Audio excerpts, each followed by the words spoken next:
Hey everyone, and welcome back to the sports section. Hopefully right now you're all enjoying the nice games in beautiful weather with a nice beer or nice coffee, tea, whatever, watching the Euros 2024 in Germany or from your couch, from your TV. Right now I think the games were pretty good, right?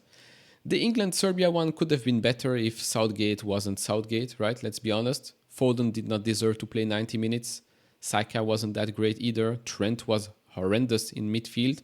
Make the changes early on. If you see it's not working, if you see you're suddenly absorbing more and more pressure, why not make the changes already? Just doesn't make much sense. Hopefully next game he does start Palmer, because a player like Palmer, after the season that he had, not starting, not even playing a minute, just doesn't make any sense. Anyways, let's talk about Chelsea. Let's talk about some more transfer rumors, which, by the way, have you noticed, again, since the start of the Euros on Friday, way less reports, right? Why is that? Guess what? Now they don't need to release BS transfer rumors to get clicks, since we've got 3 football games a day thanks to Euros, plus you're going to have the Copa America as well. So that can generate enough clicks for every journalist, every media coverage outlet, whatever. Keep that in mind, because each and every day I'm seeing some people making up stories. 90% of the stories are made up, or maybe agents trying to push a story so that they get a bigger amount from a club, from the club's new contract, which we're going to talk about right now with regards to a certain Italian club. But first up, let's start with Calafiori. We've been talking about Calafiori for quite a while now. To me, he is the perfect defender. I mean, he just gives me the vibes of Maldini, Nesta, Cannavaro. I mean, I've put here the picture next to him. He gives you the 2002, 2006 classic defender, right? He plays for Bologna. They are qualified for the Champions League next season. Their coach, Thiago Motta, is joining Juventus. He's rumored to be joining him at Juventus as well. The only problem is that Bologna want more money than previously thought, because Basel get, I think, 40% of that sum. So, of course, Bologna, they don't want to sell their player for a fraction of the price. So they're asking for more money. And we also get some new rumors or reports, whatever you want to call it. New Chelsea manager Enzo Maresca is also a big fan of Calafiori and sent scouts to watch him in Italy's game against Albania.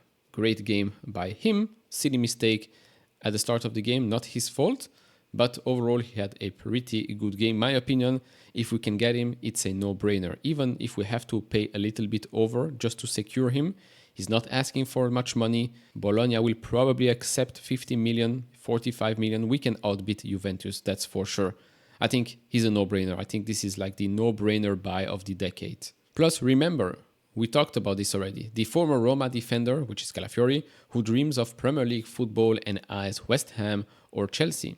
I have 2 images, going back to Italy, perhaps in Rome, or my dream would be to play in the Premier League. I really like West Ham or Chelsea. No mention here of Spurs or Arsenal. Pretty peculiar to hear West Ham, but okay, he knows some football. Let's see what happens with that. I think we should be pushing for him. But on the flip side, if you get someone like him, that you probably have to sell one of your center backs, probably left back as well.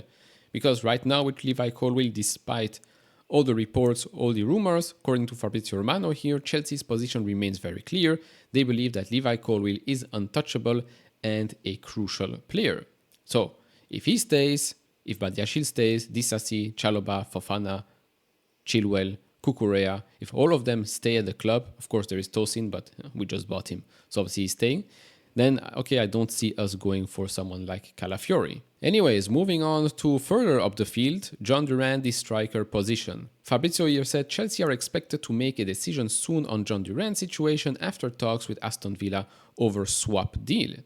Chelsea are also considering other options for new striker, but talks also with Duran's agent already took place. He wants the move up to the club now. This week could be important to understand the future of Jhon Duran if Chelsea want to try and close the deal with a player swap or move on to a different striker. So this is going to be an interesting move because, again, who are we going to swap? Is it going to be one player like we've talked before, is it an Ian Maatsen type of swap? Because it makes sense. Ian Maatsen wants to play, wants to leave. Aston Villa have Champions League football. We value Ian Maatsen at around what? 35 million pounds? They want around 40 million pounds for Jhon Duran. So I think we can say, look, swap, let's be done with this. Could happen. But if we notice that the agent won maybe a bit too much money, if suddenly Aston Villa become a bit too difficult, then okay, then we can go look elsewhere. We've talked about Guirassy in the last video. Could be a good option, a cheap alternative as well. Remains to be seen. I hate when transfers, the deals have to take so much time, because every day that passes is just inviting more and more BS, more and more unpleasantly surprises. You want the player, he wants to join, just secure the deal and move on. The same thing with Michael Olise. How much longer is this going to take? I mean, do you want to join? Yes or no? Okay, you want? Great. Now let's deal with the club. How much do you want? 60? Okay. We put cash plus a player. Which player do you want? This one, not feasible. That one? Yes? Okay, great. We're moving on. I mean, if I were in the football world as a sporting director, as an agent, I would like things to move much, much quicker. I want a player, you are not happy at the club? Okay, we will find a solution. We maybe want to secure this player because we need that position, we need more reinforcement in that position, etc., etc. It's time to make this thing move much, much faster. It's so annoying. Yes, we've heard about swapping Chalobah and Madueke for Olise. I think that's too much. I would like to see Madueke at the club for at least another season. Plus, we need two players in that position. By the way, I know we talked about Olise a lot. We talked about Madueke, but Bowen from West Ham, very, very good player, solid player, good season at West Ham, good performance yesterday for England as well. I mean, what was on the pitch? 20 seconds already provided Kane with close goal, right? It wasn't going in, but 15 seconds, 20 seconds, more impact than Saka had. So Bowen, I mean, I know we're not linked with him, but might be something we might consider in the future. Who knows? Anyways, moving on to the last story, and it's always funny to hear stories out of Napoli.